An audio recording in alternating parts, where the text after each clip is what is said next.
Connu de tous et symbole des As de 14-18, il est celui qui va élever le combat aérien au rang de chevalerie des temps modernes. Reconnaissable avec son fameux triplan Fokker rouge vif, il est le pilote le plus craint mais aussi le plus respecté aussi bien par ses camarades que par ses ennemis. Aujourd'hui, je vous emmène dans le ciel de la Grande Guerre à la découverte du célèbre Manfred von Richthofen, dit le Baron Rouge. Mais avant toute chose, cette vidéo est sponsorisée par NordVPN. Et bon, apparemment vous connaissez déjà tous. Bon, bah c'est pas grave, je vais quand même tout vous réexpliquer. NordVPN, c'est un service te permettant de sécuriser ta navigation internet.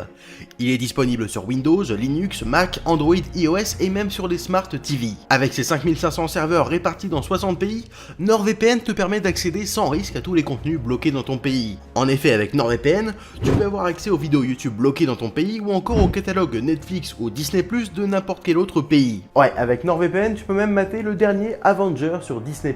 Et tenez, même moi je m'en sers pour regarder par exemple des documentaires disponibles sur la BBC, car ceux-ci sont indisponibles en France. Et parce que la sécurité avant tout, tu peux aussi te connecter tranquillement dans n'importe quel McDonald's ou encore dans n'importe quel aéroport, sans risquer de te faire voler tes données. Alors pour pouvoir naviguer sur internet en toute tranquillité, n'hésitez pas à vous rendre sur nordvpn.com/lafolhistoire pour profiter d'une réduction de 70% pour un abonnement de 3 ans et d'un mois gratuit avec le code lafolhistoire. Voilà, merci à NordVPN, maintenant la vidéo peut commencer.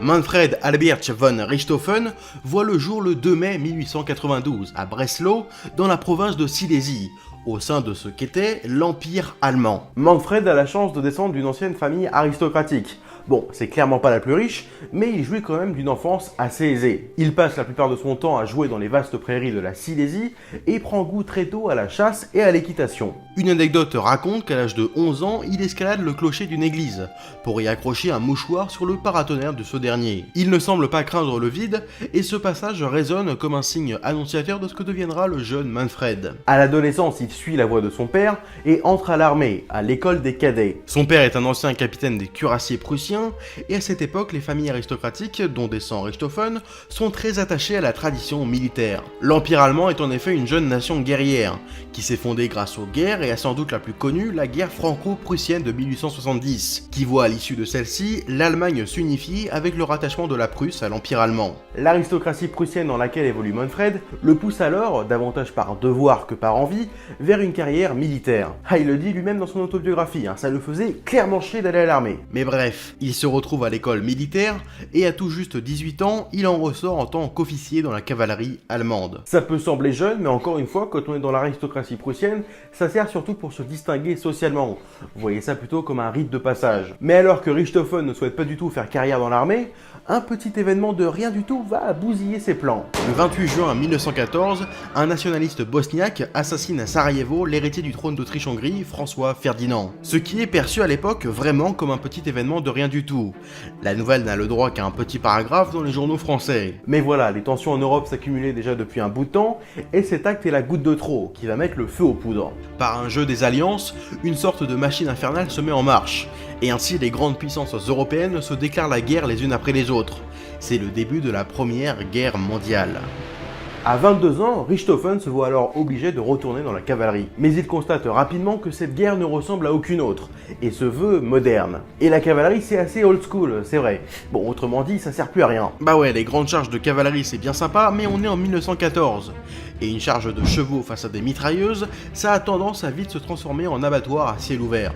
La cavalerie ne sert alors que pour des missions de reconnaissance, mais comme le conflit s'enlise, les hommes s'enterrent dans des tranchées cernées de barbelés. Les chevaux se retrouvent alors rapidement bloqués. Richthofen fait donc le choix de quitter la prestigieuse cavalerie et tente de se faire muter dans les toutes nouvelles forces aériennes allemandes. Il dit d'ailleurs dans sa lettre adressée au commandant des forces aériennes « Je ne suis pas venu faire la guerre pour ramasser du fromage et des œufs », ce qui vous donne une idée de son envie d'aller se frotter à l'ennemi.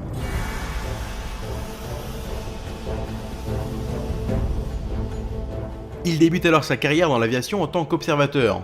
Assis à l'arrière, mais rapidement on lui propose de tenir le manche, et ses débuts sont assez mitigés. Bon, il s'écrase. Mais il persévère et réussit à passer les qualifications pour devenir pilote. Il est envoyé au-dessus de Verdun où il accomplit ses premières missions de reconnaissance. C'est en 1916 qu'il rencontre un certain Oswald Bulck, l'as allemand le plus en vogue à ce moment. Bulck est connu pour avoir mis en place le dictat Bulck, une suite de 8 règles essentielles pour le combat aérien, parmi lesquelles l'altitude, la vitesse, la surprise ou encore la patience. Ces 8 règles deviendront le credo de Richthofen, qui s'en servira pour devenir le Baron Rouge.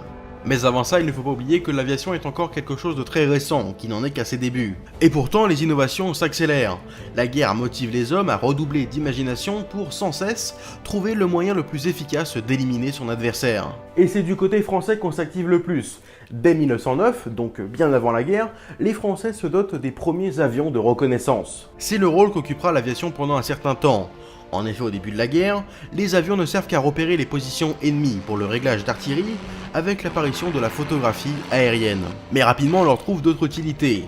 Les pilotes peuvent larguer des bombes à la main directement dans les tranchées adverses, certains s'équipent aussi de fusils puis de fusils mitrailleurs pour tenter d'abattre les avions ennemis. Ces débuts plus que rudimentaires marquent les tout premiers combats aériens, car très tôt, de jeunes pilotes intrépides imaginent des moyens de plus en plus efficaces pour devenir les maîtres dans les airs. La situation change radicalement en 1915, lorsque les Allemands mettent au point un système de tir synchronisé, où la cadence de tir est réglée pour que les balles tirées passent toujours au travers des hélices de l'avion. Les pilotes allemands ont ainsi un net avantage sur leurs adversaires, car ce système leur permet de se concentrer davantage sur le pilotage. C'est à cet instant que ces simples petits avions en toile, aussi fragiles que des avions en papier, se transforment en véritables avions de chasse, taillés pour le combat. Et ce sont ces récits épiques que raconte Bulck à Richthofen qui le passionnent instantanément.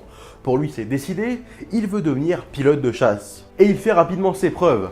En septembre 1916, Richthofen abat son premier avion. Une première victoire à son tableau de chasse qui, vous allez le voir, ne va pas tarder à s'agrandir.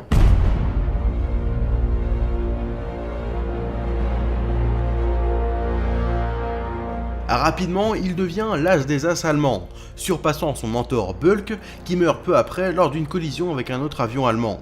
Un as, c'est alors le nom donné à un aviateur ayant eu plus de 5 victoires confirmées. Et par confirmé, j'entends un avion abattu avec un ou plusieurs témoins au sol, pour confirmer que c'est bien le bon pilote et le bon avion qui a été abattu. Le terme d'as vient du jeu de cartes, où la carte d'as comporte 5 symboles, pour symboliser les 5 victoires des pilotes. Ceux que l'on nomme désormais les chevaliers du ciel sont de véritables stars dans leur camp respectif, de véritables héros aux valeurs chevaleresques. Oubliez les images que vous avez de mêlées d'avions, ce sont toujours des combats en 1 contre 1. C'est ce qui contribue d'ailleurs à faire l'image des combats aériens des combats dignes du temps des chevaliers, car seul votre talent pour le pilotage vous sauvera. Une défaite ne dépend pas de la chance ou d'un ordre d'un supérieur. Si vous perdez, c'est tout simplement que vous êtes tombé sur plus fort que vous. Du moins c'est l'image qu'on en avait à l'époque. Les plus connus sont Ernst Uday, 62 victoires, René Fonck, 75 victoires, ou encore Georges Guimer, et ses 53 victoires. Même s'il faut l'avouer, l'espérance de vie est alors très faible pour un pilote. Ceux qui ne parviennent pas à faire leurs preuves au combat se font généralement abattre rapidement par l'ennemi. Les avions sont très fragiles, et les pilotes n'ont évidemment pas à leur disposition ni de sièges éjectables, ni même de parachute. Beaucoup de ces jeunes hommes finissent ainsi, brûlés vifs, pris au piège dans leur avion qui s'embrase à la moindre étincelle. Les As obtiennent la réputation de chevaliers des temps modernes. Leurs combats sont de véritables duels, et la plupart respectent un code d'honneur et de bonne conduite. Car oui, nous on fait la guerre, mais on la fait proprement, monsieur. En janvier 1917, Richthofen obtient le commandement de son propre escadron, la Jasta 11, et pour l'occasion, il choisit de repeindre son appareil, un albatros D3 en rouge vif. Une couleur très voyante qui lui permet de se distinguer des autres avions dans le ciel. Et s'il fait ce choix, ce n'est pas juste parce que c'est un gros kéké, un fan de tuning, ou juste par ego, non, c'est par stratégie. Avec le reste de son unité, il met en place un stratagème redoutable. Les autres avions de la Jasta 11 sont peints avec des couleurs ternes, genre noir ou marron, et volent à très haute altitude. Et Richthofen, lui, vole en dessous, avec sa couleur visible de loin, il fait le jeu dangereux d'attirer tous les ennemis sur lui. Et alors que ces derniers pensent pouvoir abattre Richthofen, ses alliés descendent en piqué pour abattre les chasseurs adverses. Sa méthode se fait vite connaître, et l'avion rouge de Richthofen résonne désormais comme une vieille légende de marin. Les Français le surnomment le Diable Rouge, tandis que les Anglais lui donnent le nom de Baron Rouge. En avril 1917, les Anglais connaissent ce qu'ils vont appeler le mois d'avril sanglant.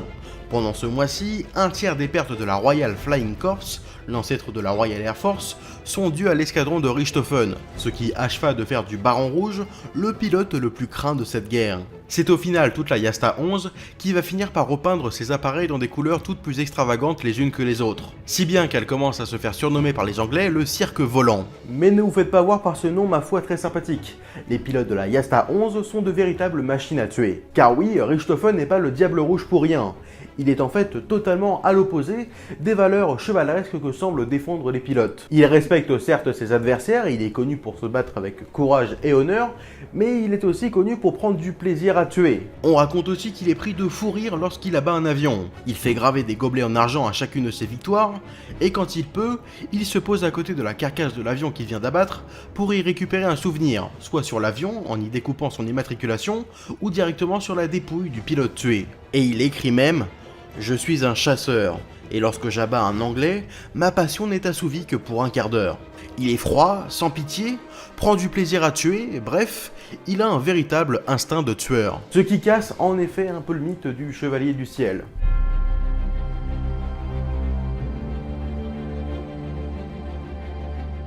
En mai 1917, Richthofen rencontre le Kaiser Guillaume II et se voit décoré pour ses nombreuses victoires. Il est ensuite amené à écrire sa propre autobiographie. Évidemment sous le contrôle des services de propagande, son récit devient vite un grand succès dans toute l'Allemagne. Le Baron Rouge est devenu une véritable icône.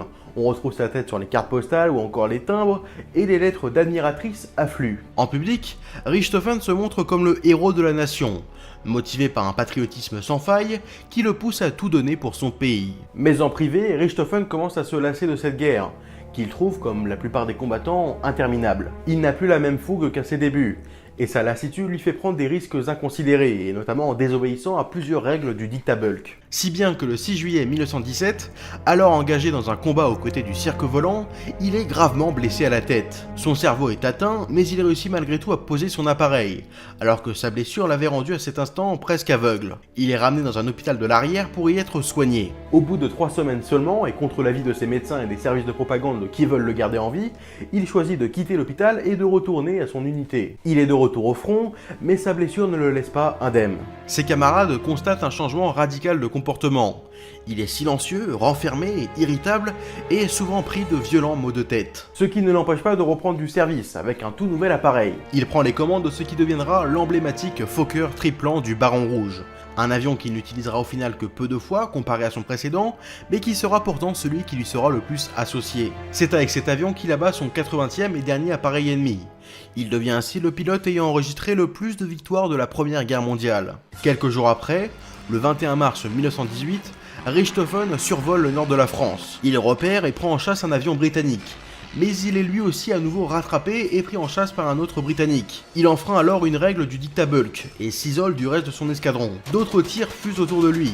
Ceux-là viennent du sol et proviennent de soldats australiens. Il tente d'échapper aux balles ennemies, mais une parvient à l'atteindre à la poitrine. Il réussit quand même à se poser dans un champ. Les soldats australiens accourent, mais arrivés sur place, ils retrouvent le Baron Rouge mort dans son appareil.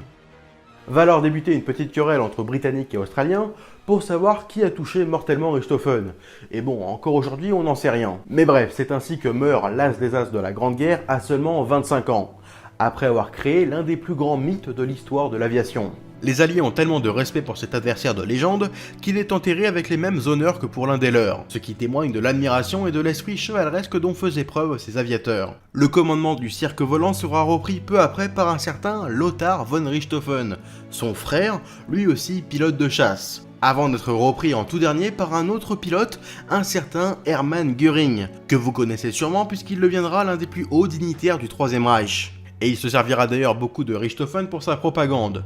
Mais malgré ça, l'image du Baron Rouge est restée plutôt intacte jusqu'à aujourd'hui, vu qu'on le retrouve un peu partout, en BD, en film, en jeux vidéo ou en musique. Et pourtant, vous avez vu que celui que l'on présente comme le noble Baron Rouge était en fait un homme froid et calculateur, davantage motivé par la gloire que par un quelconque esprit chevaleresque. Et d'ailleurs, on n'est même pas sûr que ce soit lui qui a battu le plus grand nombre d'avions pendant la guerre, vu que la façon de comptabiliser les victoires peut varier d'un pays à l'autre. Et comme les Français avaient un fonctionnement un peu plus strict que les Allemands, il se peut que ce soit le Français René Fonck, qui puisse être le véritable as des as de 14-18, avec 107 victoires homologuées et non homologuées. Mais bon, je pense que ça sert pas à grand chose de rentrer dans un c'est qui a la plus longue.